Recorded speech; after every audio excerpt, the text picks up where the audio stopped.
네, 사회를 뜨겁게 달군 이슈를 다뤄봅니다. 양변의 이열지열, 양지열 변호사와 함께합니다. 어서 오세요. 네, 안녕하세요. 예, 한강에서 실종됐다가 숨진 채 발견된 대학생 손정민 씨 사건에 대해서 경찰이 변사사건 심의위원회를 개최하기로 결정을 했습니다. 이게 변사사건 심의위원회가 뭐예요? 일단 이제 변사라고 하는 게 사람이 어떤 이유에서인지 좀 급작스러운 죽음을 맞았는데 네. 이게 뭐 자연사인지 사고인지 아니면 사망, 그러니까 사건에 의한 희생자인지가 명확하지 않은 그런 상태입니다. 그래서 네.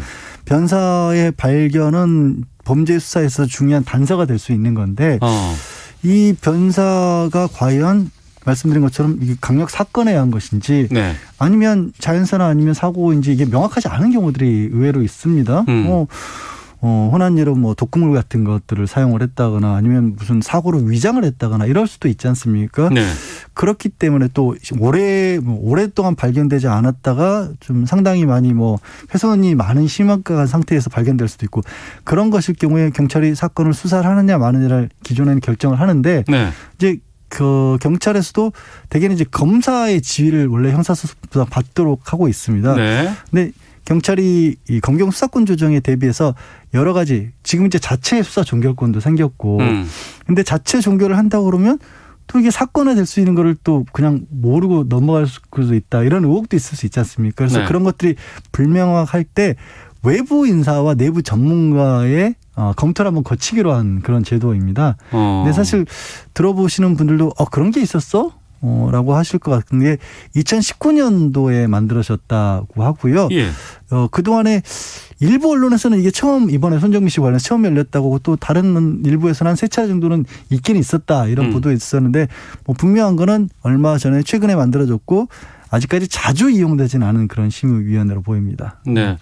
그런데 경찰에서 브리핑을 했잖아요. 그리고 네. 중간에 이제 수사 결과를 발표를 했지 않았습니까? 네. 상당히 많은 양이었거든요. 네. 조목조목 이런 외부의 의혹에 대해서 이렇게 우리는 수사했고 이건 이렇다라는 걸 다 밝혔었는데 그럼에도 불구하고 아직 결론이 안 났다는 거 아니에요. 경찰 스스로가.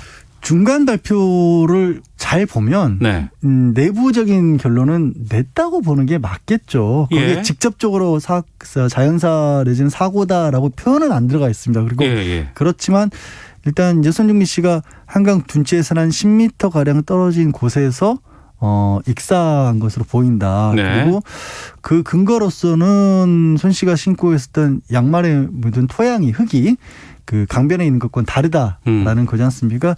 다만 지금 이제 쟁점이 되는 부분은 그겁니다. 그럼 손 씨가 거기 물에 왜 들어갔을까? 네. 대표적으로 이제 손 씨의 아버님 같은 경우에는 이게 누구에 의해서 들어간 것인지 모르지 않느냐라는 입장이고 경찰에서는 그때 왜 낚시를 하러 갔었던 새벽녘에 한 7명가량이 본 사람들이 있는데 네. 이 사람들이 본 그 뭔가 봤던 게 손 씨 아닐까라는 쪽에 더 가까운 것으로 보여요. 아직 이제 그렇다라고 결론을 내는 건 아닙니다만. 그래서 이제 그러면 이 사건 그동안에 경찰이 수사한 것도 전반적으로 살펴보고 가장 중요한 이제 손정민 씨의 어떻게 보면 이제 부검 기록이나 이런 것들을 검토를 해봐서 과연 이게 사건 누군가에 의한 어떤 살인 같은 거로 볼 수 있는지 아니면 실족사 그러니까 사고인지를 판단해 보겠다는 겁니다. 1차적으로. 그럼 최종 결정에서 경찰 스스로가 내리는 것보다는 외부라든가 또 다른 어떤 회의체를 통해서 결정을 해보겠다라는 느낌 같은데. 그러니까 지금 이제 경찰도 굉장히 애를 많이 썼지만 네. 워낙에 국민적 의혹도 크고 그냥 경찰이 뭔가 결론을 내리게 되면 거기에 대해서 또 반발하는 의견도 있을 수 있다라고 해서 이제 원래 이제 경찰 이제 변사심의위원회 같은 경우도 보통은 내부 전문가 2명에 외부의 한두 사람 정도고 위원장도 형사 과장이 맡아서 이렇게 심의를 하도록 돼 있는데 네. 이번에는 내부가 3명이고 외부 인력이 4명이고요. 근데 그 외부 인력도 어쨌든 경찰 쪽에서 추천받는 거 아닌가요? 그렇긴 하죠. 근데 이제 거기에는 이제 그냥 막연한 인력은 아니고 뭐 부검이라든가 법학 전문가라든가 이런 분들을 보도록 하겠다는 겁니다. 그리고 이제 위원장 회의를 주재하는 것도 경찰서장이 직접 주재를 해서 가능한 객관적인 어떤 결론을 도출하려고 하겠다는 겁니다. 그럼 거기서 결론이 2가지가 나올 거 아니에요? 네. 경찰 수사가 뭐 잘 정리된 것 같다. 그러면 경찰의 입장대로 종료가 된다거나. 네. 아니다 이건 더 보강수사해야 된다라는 결정이 나오면 어떻게 되는 겁니까? 보강수사라면 한 달 정도의 기한을 두고 보강수사를 하게 되고요. 보강수사 결과 거기서 뭐 새로운 어떤 증거가 나서 사건화가 된다라고 한다면 또 이제 뭐 수사가 더 확대될 수가 있는 거고 예. 거기서도 뭐가 새로운 게 안 난다 그러면 자체 종결하거나 아니면 한 번 더 변사심의위원회를 재개최할 수도 있다고 합니다. 그러면 이제 그 결과를 나와 봐야 이제 우리가 확인할 네. 수 있을 것 같은데 그럼 이런 질문이 또 나올 것 같습니다. 변사 사건이 그렇게 많을까라는 궁금증도 있고 그럼 변사 사건마다 이렇게 다 경찰이 해주나? 예, 그렇지는 않고요. 네. 이제 갑작스러운 상황이 있으면 사실 이제 뭐 병원에서 돌아가신 경우는 그런 일이 없는데 뭐 연로하더라도 자택에서 사망하거나 이런 일이 있으면 경험이 있으신 분들은 아실 거예요. 경찰도 오고요. 네. 법의학자가 반드시 가서 검시를 합니다. 그러니까 부검까지는 아니고 이제 상황을 봐서 이게 네.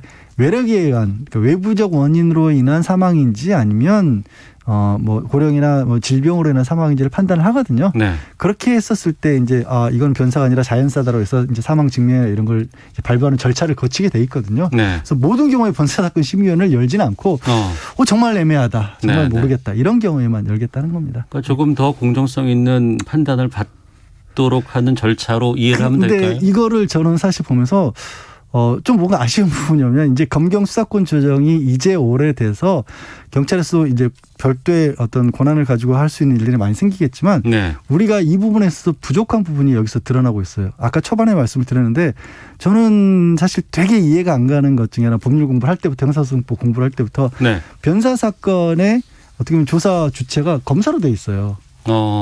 그래서 실제로도 관할 경찰서의 형사가 뭐 사진을 찍거나 해서 이게 사건입니다, 아니면 사건이 아닌 것 같습니다라고 해서 그거를 검사가 서류 검토를 하거나 아주 드물게는 직접 육안으로 검사가 검안을 한 다음에 이거는 자연스러니까 종결시켜라 이런 식으로 하거든요. 네. 근데 검사는 법률 전문가지. 사건에 있어서 더군다나 현대사회에 같이 복잡한 사건에 있어서 변사체에 관한 판단할 수 있을 만한 능력이 있는 사람은 될 수가 없잖아요. 그러니까 판단 주체로 검사를 뽑아 결정했지만 예. 검사 스스로가 거기에 대한 전문성이 있는지는 의문이네요. 그거는 사실 없다고 보는 게 오히려 맞죠. 그래서 이제 주로 영미권 같은 경우에는 우리 뭐 수사 영화 같은 거 보면 검시관이라는 제도가 따로 있는 거 혹시 보셨을 겁니다. 시신 전문 이렇게. 그렇죠. 그런 전문가 양성을 해야 되겠네요. 네, 그 전문가에 대해도 양성도 하고 경찰에서 어느 정도 양성을 했지만 결정권 같은 게 거의 없어요. 그래서 그냥 참고하는 정도인데 네. 사실 이 사망사고에 관해서는 그런 권한을 가진 외부의 기관을 두는 게 맞는 거거든요. 전문성을 가지고 있는. 네. 그것도 하나 덧붙이고 싶긴 합니다. 알겠습니다. 다른 얘기도 좀 보겠습니다. 군인권센터가 그 공군본부 군사경찰단장이 이번 그 공군 성폭력 피해자 사망 사건 은폐를 지시했다는 의혹을 제기를 했습니다. 네. 지금 이제 그 당시에 사건을 1차적으로 조사하던 담당자에게 말씀하신 경찰단장이 이건 주장입니다. 아직 군인권센터에서 이런 조사를 해서 이렇게 주장을 하고 있는데 네네. 그 주장에 따르면 이 강력하게 수사를 하고 성범죄 피해자가 사망했다라는 보고서를 작성을 했는데 거기서 성폭력 피해자라는 거를 빼라 그랬다는 거예요. 단순 사망으로 위에 보고를 하도록 했다라는 거죠. 군사 경찰 단장이요? 네, 지금 의혹입니다만 그렇게 예. 문제가 제기가 된 겁니다. 그래서 예. 실랑이를 하다가 결국에는 그게 빠져서 국방부에는 그냥 여중사의 극단적인 선택에 의한 사망 사건으로 보고가 올라갔다라는 거죠. 굉장히 심각한 사안인 거죠. 그래서 사실 이제 그러면서 수사 자체도 오히려 이 가해자 측에서도 당연히 구속 수사를 기대라고 구속 수사 될 것으로 예상을 하고 변호인도 선임하고 그런 조치를 하고 있었는데 그냥 불구속 상태에서 알려진 바와 같이 불구속 상태에서 수사를 받았던 겁니다. 네. 이게 그러면 만약에 사실이라고 한다 그러면 예. 어떻게 되는 거예요? 일단 그 경찰단장의 직권남용이 가능할 것으로 보여요. 그리고 네. 직권남용으로 그 사람을 그렇게 뭐 처벌하느냐 이런 걸 떠나서 도대체 왜 그런 일을 했는지가 밝혀져야겠죠. 뭐 지금부터는 추정입니다만 군 내에서 이런 문제가 발생을 했을 때 덮으려는 경향이 있다는 얘기는 이 사건을 둘러싸고 많이들 뭐 언론을 통해서도 알려졌잖아요. 네. 그런 어떤 기제가 작동을 한 것이 아닌가. 나는 참 이해하지 않는 그런 상황이었죠. 이것도 초반에는 덮으려고 한 의혹들이 상당히 많이 있었지만 예. 여론이라든가 또 언론이라든가 이런 쪽에서 주목을 받았기 때문에 여기까지 온 건데 그렇죠. 중간에 군 수사심의위원회가 있었잖아요. 예. 어떻게 됐어요? 군사수사심의위원회는 이렇게 공론화가 됐기 때문에 우리가 군을 믿을 수가 없다라는 예. 의견이 있었고 군사심의위원회도 외부 전문가가 들어가서 이제 이 앞으로의 수사 방향에 대해서 의견을 제시를 한 거고요. 구속 의견을 제시를 해서 그걸 받아들여서 구속 기소했는데 혐의 사실 중에 보복 협박이 들어가 있더라고요. 또. 그건 추가된 건가요? 네, 그러니까 강제추행만 있었던 게 아니라 네. 이 세상을 떠난 중사를 그 사실을 폭로하지 못하게끔 이제 협박을 했다.